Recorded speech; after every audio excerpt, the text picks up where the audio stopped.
Welcome back sa ating mga balitang basketball. Nako, itong sa Draymond Green, binalaan ng NBA sa pagiging agresibo niya. Wala naman siyang sinasaktan, hindi naman siya nananakit. Yung kanyang playing style ay agresibo lang.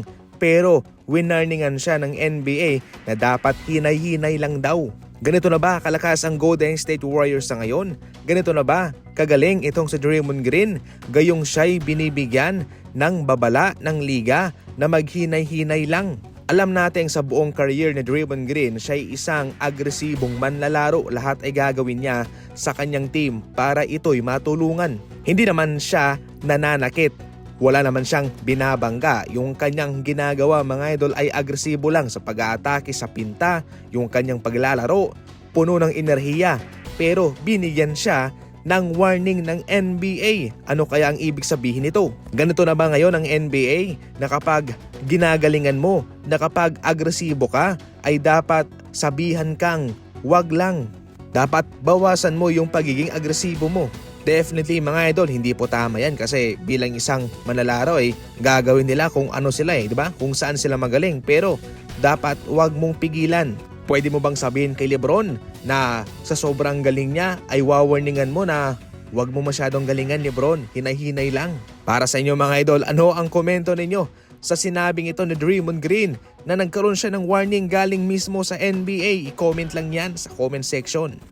Samantala, free agent na sa ngayon itong si Patrick Beverley pagkatapos na opisyal na siyang magkipaghiwalay ng landas sa Tel Aviv mga idol. Noon sinabi mismo ni Patrick Beverley na maraming mga NBA team ang nag-aagawan sa kanya na siya'y pabalikin, pero hindi naman niya sinabi kung anong team ang mga iyon. Pero as of now ay wala pa rin naman siyang natatanggap na mga offer. Wala rin namang mga rumors patungkol sa kanya na naglilink sa isang kupunan.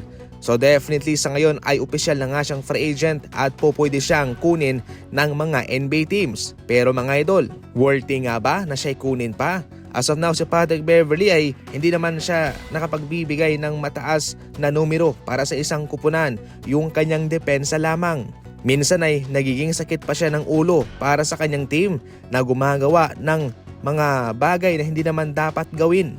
Para sa akin lang, pwede ito si Patrick Beverley sa mga contender na kupunan na siyang magbibigay ng spark ng depensa galing sa bangko. Para sa inyo, sino kaya ang kukuha sa kanya? I-comment lang yan.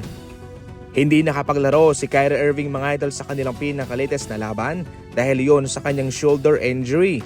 Pero gayon pa man, sa season na ito ay naglalaro siya na mayroong back issue. Sa madaling salita, mayroon siyang dinaramdam sa kanyang likod pero pinagpapatuloy niya pa rin maglaro. Yung kanyang balikat lang ay hindi niya kinaya, kaya sa ngayon hindi siya papalaruin. Malaking tulong itong All-Star break sa kanila kung saan sila ay magkakaroon ng mataas-taas na pahinga para makarecover at magkaroon ng panibagong simula para sa second half ng NBA season. Sa kabilang banda naman, hindi pa nagbigay ng insaktong update ang Dallas Mavericks patungkol kay Anthony Davis mga idol. Patungkol sa kanyang timetable, sa ngayon ay out indefinitely muna siya.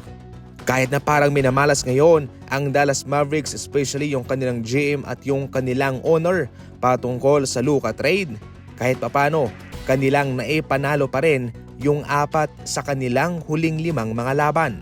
Para sa mga walang kuskus balungos na balitaan, tumutok lang palagi sa YouTube at sa ating Facebook page. And as always, maraming salamat po sa panunood.